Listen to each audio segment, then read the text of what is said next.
Hi everyone, welcome to the final week of class. Can you believe it? Here we are. I wanted to let you know that all modules have been released for this class, and you should be able to complete all of the work at your leisure. I'm sitting here on my front porch today because it's such a nice day, and I hope that the computer doesn't swing and annoy you. At any rate, I'll try to hold really still.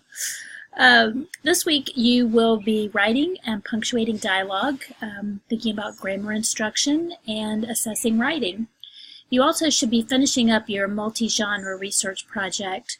Remember, for this project, you are creating the artifacts yourself. These are not assignments for students, but these are actual artifacts that you create, that you are the student in this case. So we're actually doing what we ask our students to do.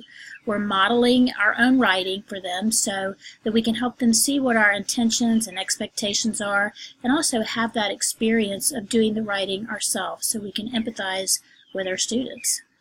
For the dialogue piece, I really encourage you to go and sit somewhere and just listen to people talk in order to get a feel for the natural way that people speak. Coffee shops are great for this. The mall is also a good place. Any place where people are just naturally talking and you can pick up a snatch of conversation. Let me know if you have any questions about all of this. There is a lot of work to be done this last week, but you've done so much and grown so much already. You guys are really amazing writers. I've been so impressed with you. I think we should write a book. Anyways, have a great week, and I will record another video next Monday, and that'll be my last one.